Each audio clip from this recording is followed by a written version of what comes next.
성경 일독을 위해서 오늘 우리가 함께 읽어나갈 하나님 말씀은 사사기 17장부터 19장까지의 말씀입니다. 사사기 16장까지 이제 삼손 이야기가 마무리되고 공식적인 사사들은 이 사사기에 다 나오게 됩니다. 남은 후반부 사사기 17장부터 마지막 장까지는요, 그 당시가 얼마나 영적으로 타락해 있는지를 보여주는 사건들이 연달아 나오고 있습니다. 이 당시는 이스라엘로 보았을 때 가장 영적으로 타락했던 시기가 바로 사사기였고요. 성경은 그때가 얼마나 참혹했는지를 우리에게 보여줍니다. 17장에 보면 한 가정 이야기가 나오는데요. 17장 1절에 에브라임 산간 지방에 미가라는 사람이 있었다라고 하고요. 그 집은 어떤 집안이었나? 5절을 보시면 미가라는 이 사람은 개인 신당을 가지고 있었다.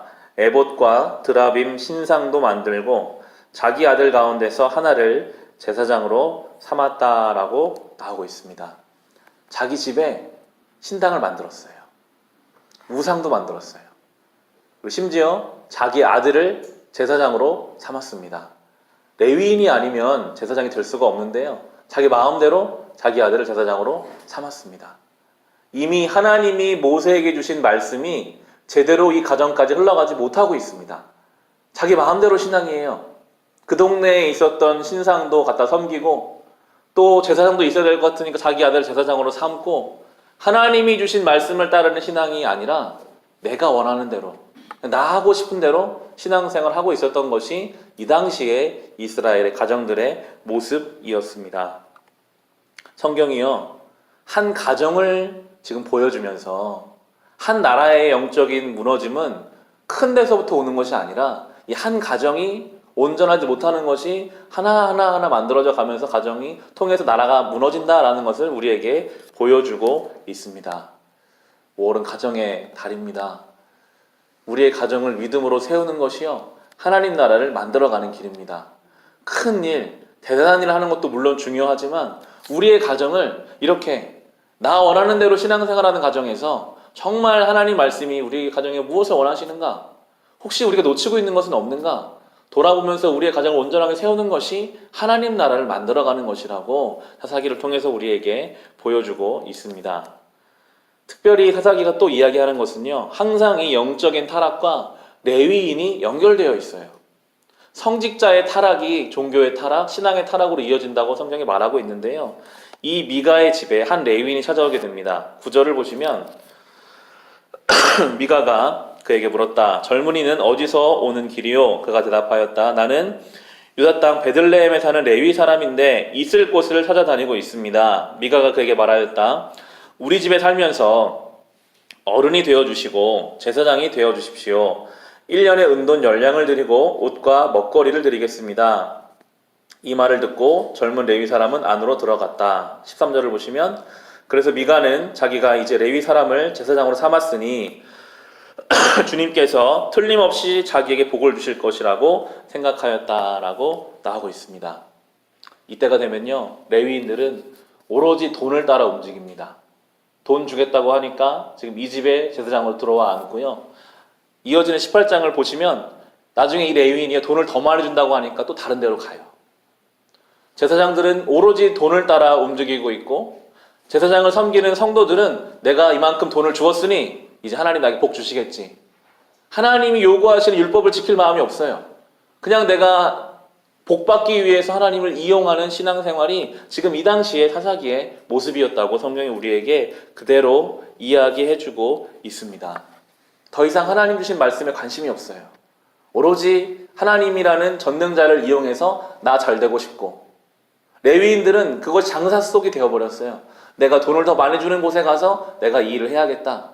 이것이 이 시대의 끔찍한 모습으로 이어지는데요. 그거 19장에 나옵니다. 참 입에 담기도 어려운 사건이 19장에 나오는데 여기서도 레위인이 연결이 됩니다. 19장을 집에 가셔서 읽어보시면 레위인의 첩 이야기가 나옵니다. 레위인이 첩을 두고 있었어요. 이것은 하나님 앞에서 말도 안 되는 이야기였거든요.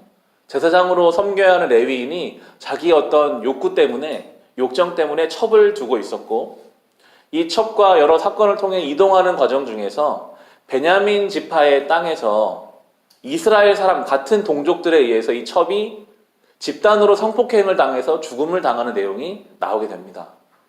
이 레위인이요, 이걸 참을 수가 없어서 이 죽은 자기 첩의 시체를 12토막으로 잘라서 이스라엘 전역에 보내면서 이제 이 19장이 마무리가 되고 있는데요. 우리가 내일 살펴보겠지만 이 일로 인해서 베냐민 지파는 다른 지파들에 의해서 완전히 괴멸돼 버리고 맙니다. 내전이 일어나요. 이스라엘 안에 전쟁이 일어납니다. 여러분, 우리가 여호수아를 바로 앞에서 묵상해 봤지만 영적으로 깨어 있을 때는요, 이스라엘 백성이 똘똘 뭉쳐서 이방 민족과 싸우는 게 하나님의 뜻이었습니다. 영적으로 타락하니까 형제들끼리 싸워요. 자기들끼리 죽이고 죽고 싸우고 완전히 종족이 멸하고, 이렇게 인간의 타락이 얼마나 무서운지를 성경이 우리에게 보여주고 있습니다. 말씀을 상실한 인생은 끈이 떨어진 연처럼 마음대로 날아갑니다. 입에 담을 수도 없는 이야기가 그 삶 가운데 일어납니다. 이게 소돔과 고모라에 일어났던 일이 똑같이 지금 일어나고 있거든요.